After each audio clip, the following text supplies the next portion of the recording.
저의 지난 삶을 통하여 한 가지 확인한 것이 있습니다.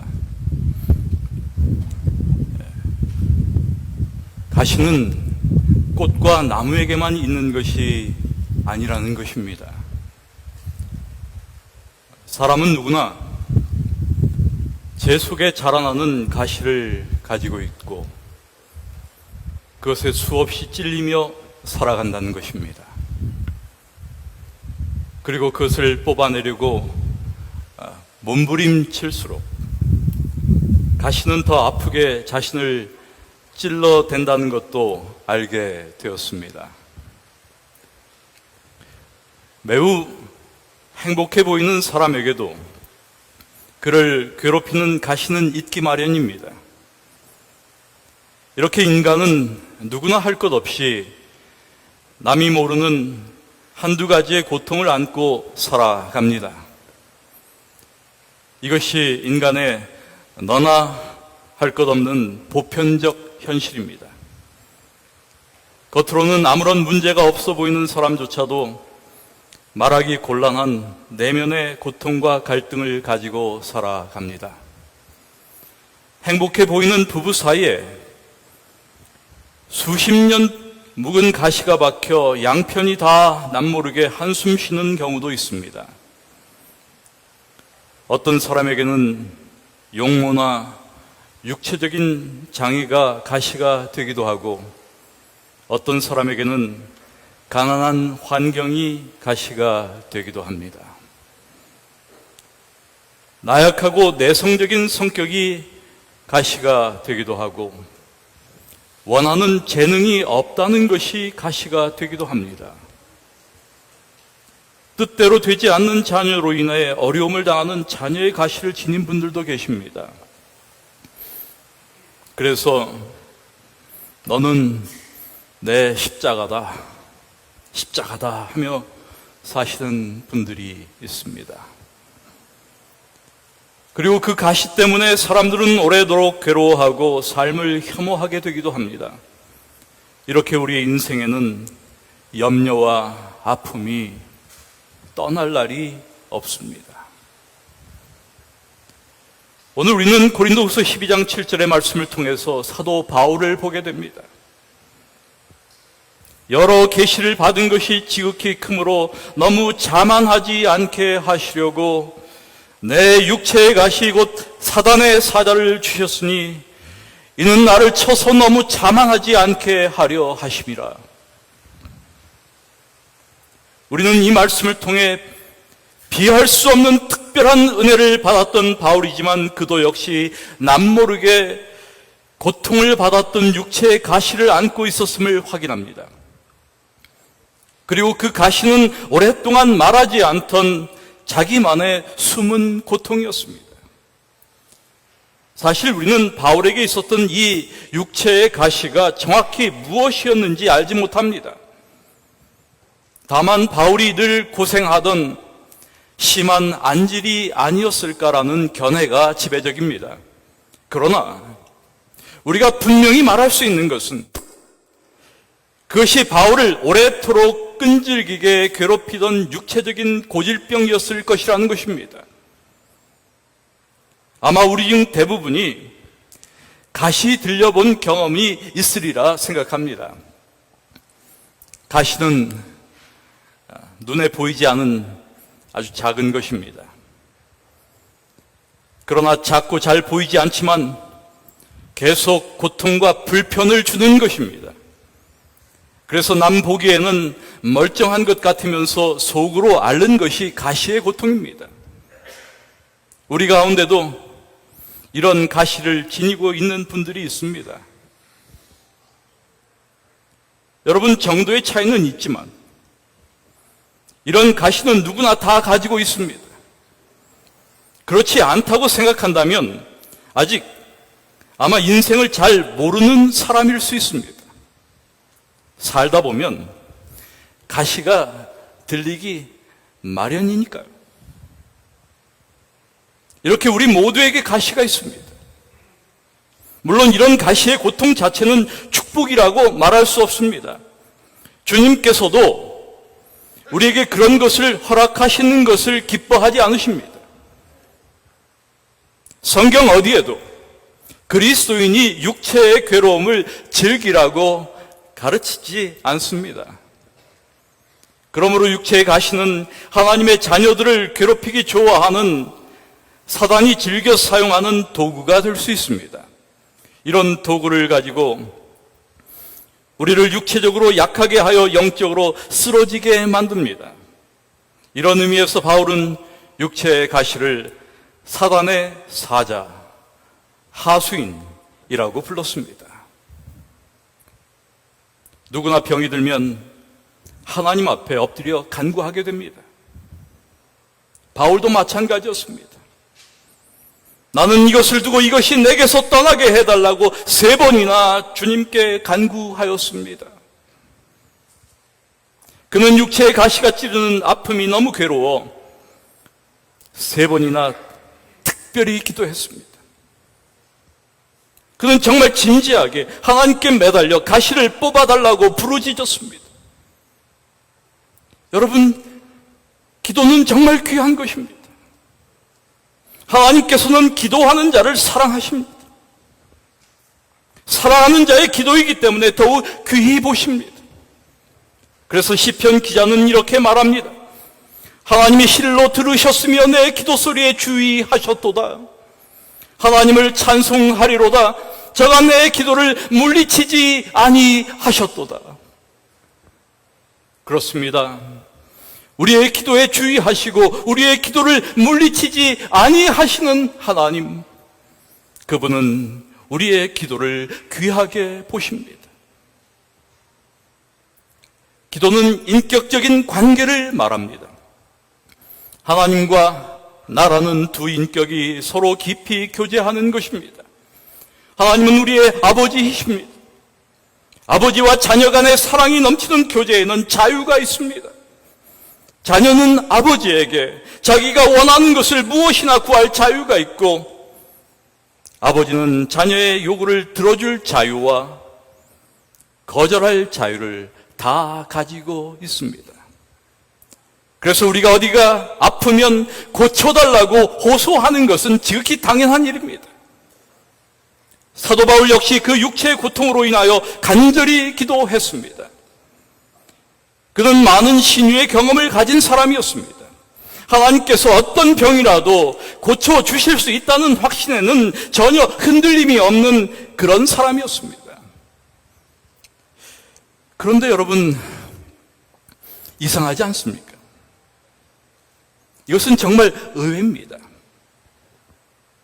하나님께서 그의 기도를 거절하셨습니다. 그에게 돌아온 것은 빈 그릇뿐이었습니다. 만일 바울이 하나님은 자기의 요구를 하면 무엇이나 들어주는 그런 존재로만 믿었다면 빈 그릇을 안고 뒤로 자빠지고 말았을 것입니다. 그러나 바울은 그런 사람이 아니었습니다. 오히려 그 빈 그릇을 주신 하나님의 뜻을 찾아보았습니다. 여러분, 이것이 바로 믿음의 기도를 하는 신자의 성숙한 태도입니다. 하나님의 거절이 우리에게 황금의 응답이 되는 경우가 많이 있습니다. 믿음으로 거절하신 가운데 허락하신 하나님의 응답을 찾던 바울은 하나님의 놀라운 음성을 들었습니다. 그러나 주께서는 내 은혜가 내게 족하다. 내 능력은 약한 데에서 완전하게 된다 하고 말씀하셨습니다. 그러므로 그리스도의 능력이 내게 머무르게 하려고 나는 더욱더 기쁜 마음으로 내 약점들을 자랑하려고 합니다. 하나님의 음성을 통하여 바울은 두 가지 중요한 사실을 깨닫게 되었습니다. 그 하나는 가시를 주신 이유와 다른 하나는 약한 데서 강하여지는 하나님의 능력에 관한 것이었습니다. 오늘 이 시간 우리는 함께 이 두 가지를 하나씩 생각해 보려고 합니다. 먼저 하나님께서 바울에게 육체적 가시를 남겨두신 이유입니다. 그것은 너무 많은 은혜를 받은 바울이 교만의 죄에 빠지지 않도록 하신 하나님의 지혜로운 처리였습니다. 사도행전이나 바울 서신들을 통해 보면 바울은 자아가 대단히 강한 사람이라는 인상을 받습니다. 그가 믿기 전에 어떤 행동을 했었는지를 보아도 알 수 있고, 믿은 후에도 이 교만의 티가 아직 남아있어 베드로를 사정없이 면박하던 사람이었습니다. 마가 요한이 저지른 단 한 번의 실수를 용서하지 못해 그의 선배요 은인인 바나바와 결별을 선언할 정도의 사람이었습니다. 고린도후서 11장 23절에서 바울이 자신을 변호하는 이야기를 보아도 그렇습니다. 저희가 그리스도의 일꾼이냐? 정신없는 말을 하거니와 나도 더욱 그러하다. 분명히 그는 기질상 교만의 덫에 걸리기 쉬운 약점을 지닌 사람이었습니다. 그것은 오직 하나님만이 아시는 바울의 아킬레스건이었습니다. 더욱이 그는 셋째 하늘을 다녀왔습니다. 그는 보통 사람들이 누리지 못한 특별한 은사를 경험한 사람이었습니다. 여러분, 사람은 누구나 신비한 체험 앞에는 약합니다. 자기도 모르게 자랑하게 되고 거만스러워집니다.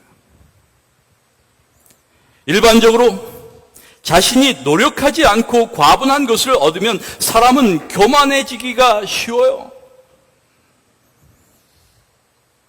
여러분, 학교에서 가장 교만한 사람이 누군지 아십니까?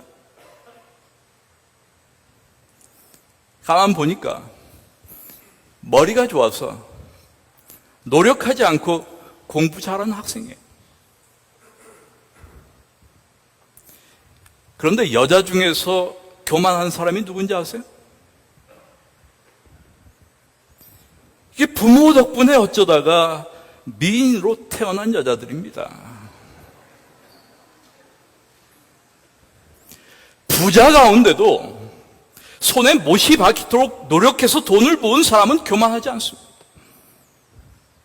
갑자기 땅값이 올라서 졸지에 부자가 된 사람들, 이런 졸부들이 교만하기 쉽습니다.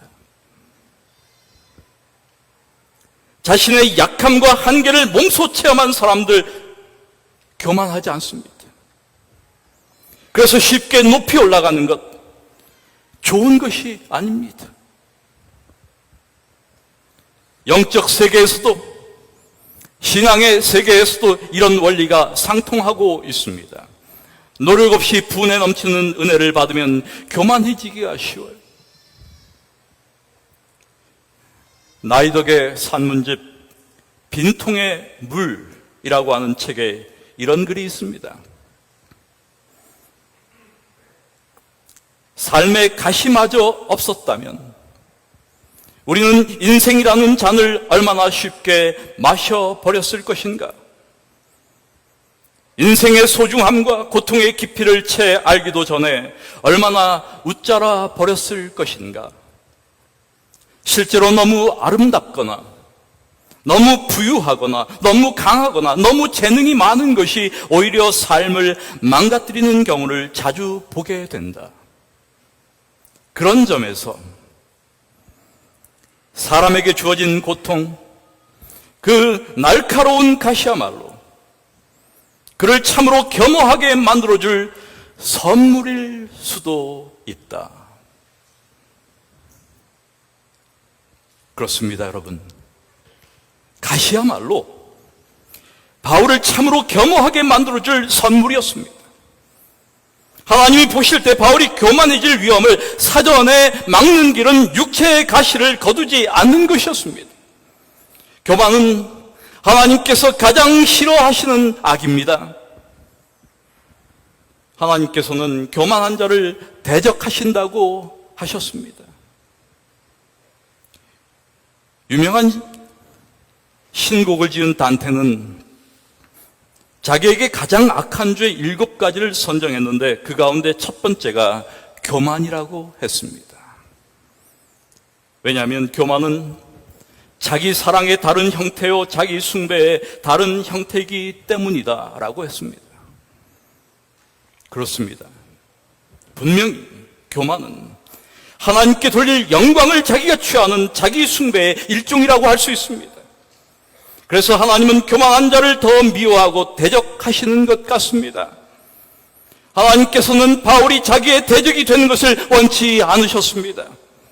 여러분, 하나님께서 육체의 가시를 가지고 바울의 교만을 막으신 지혜가 얼마나 성공적이었는지를 보시기 바랍니다.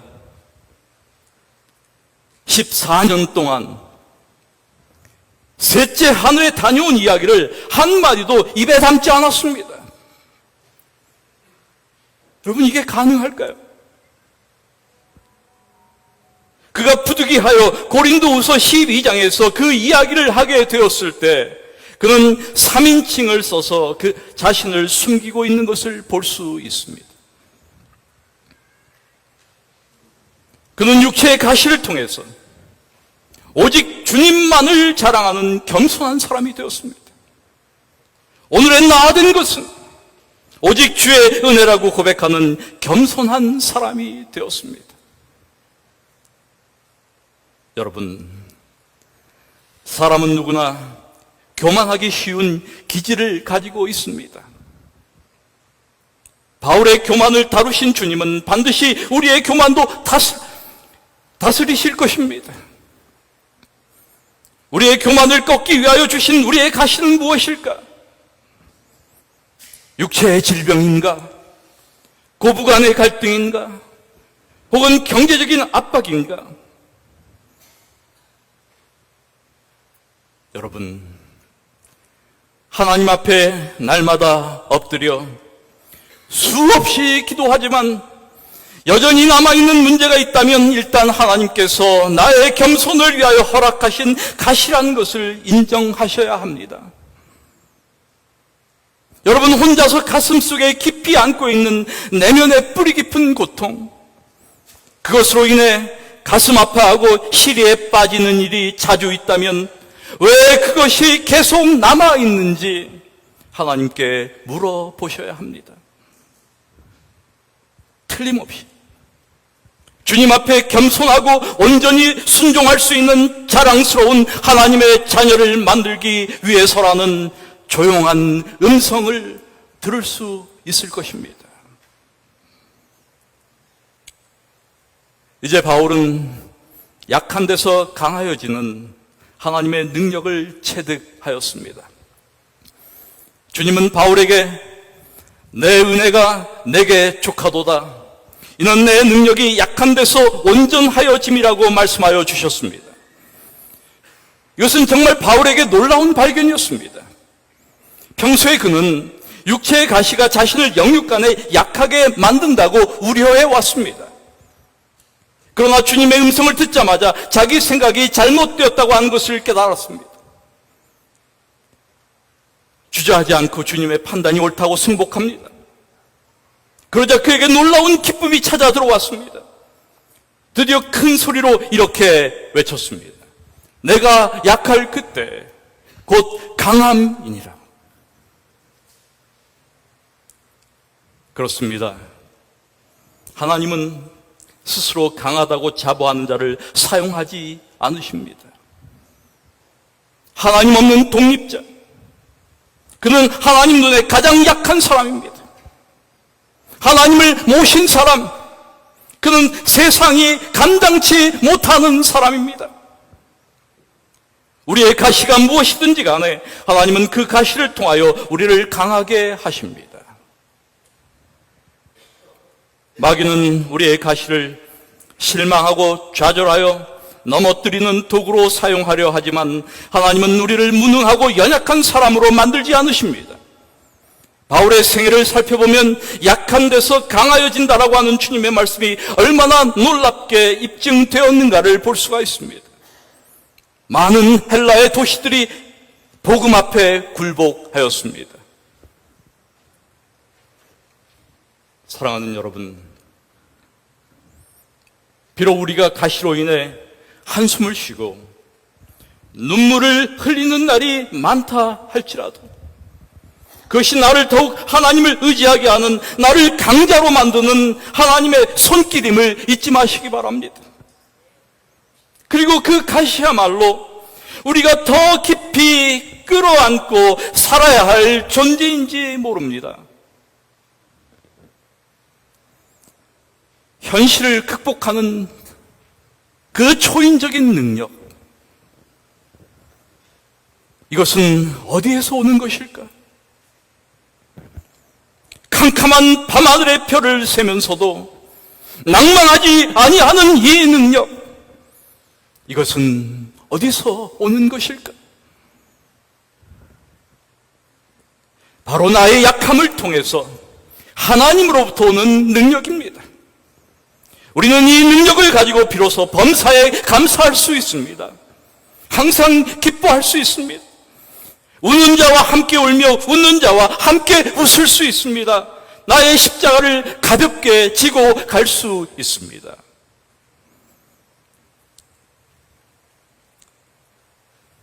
철로 역정을 쓴 존 버년이 이런 말을 한 적이 있습니다. 하나님이 덧셈을 하실 때는 뺄셈을 하시고 뺄셈을 하실 때는 덧셈을 하신다. 하나님의 섭리는 우리의 생각으로 미치지 못한다는 뜻입니다. 바울에게 육체의 가시는 마치 손해를 보는 것 같이 보였습니다.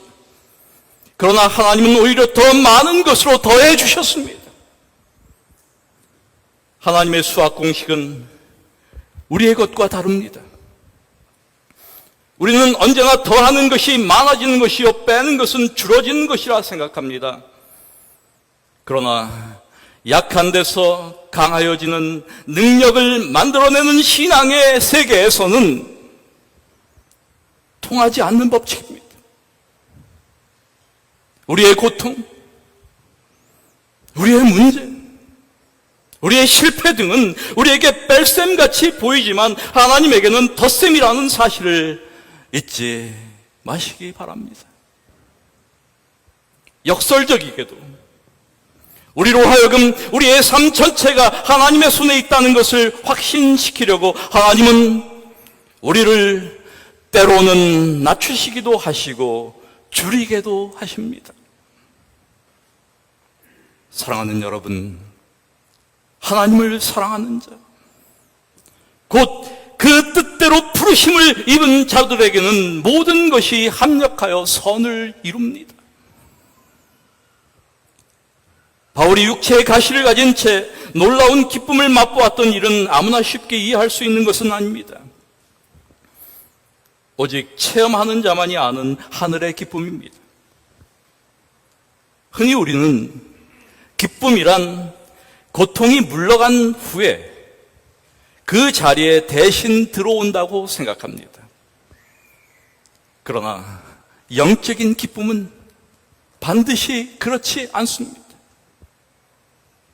신약 성경에서 수없이 발견하는 경건한 자들의 기쁨은 거의가 고통 대신에 얻은 대용품이 아니었습니다. 바로 고통이 그대로 남아있는 자리에 찾아온 기쁨이었습니다. 가시와 함께 온 기쁨입니다. 여러분, 예수님께서는 십자가의 죽음을 불과 몇 시간 앞두고 제자들에게 이런 말씀을 하셨습니다. 내 기쁨이 너희 안에 있어 너희 기쁨을 충만하게 하려 합니다. 여기에 예수님께서 말씀하시는 이 기쁨은 십자가의 죽음이 주는 고민과 두려움을 그대로 안고 유지한 기쁨이었습니다. 십자가는 하나님의 뜻에 복종하는 길이었습니다. 주님은 그 뜻에 기꺼이 자신을 내맡겼습니다. 그분의 기쁨은 이런 전적 복종에서부터 나오는 것이었습니다. 우리는 여기에서 예수님과 바울이 누렸던 그 기쁨의 공통점을 발견할 수 있는 것입니다. 우리의 인생에서도 마찬가지의 경험이 찾아옵니다. 저는 얼마 전 항암 과정의 극심한 고통을 견디면서 치유하시는 하나님의 손길을 감지하며 하나님의 은총을 감사하는 한 집사님과의 대화를 기억합니다. 그렇습니다, 여러분. 이렇게 우리는 고난 중에서도, 시련 속에서도, 아픔 가운데에서도 우리를 향하신 하나님의 사랑을 경험합니다. 그리고 그 사랑 때문에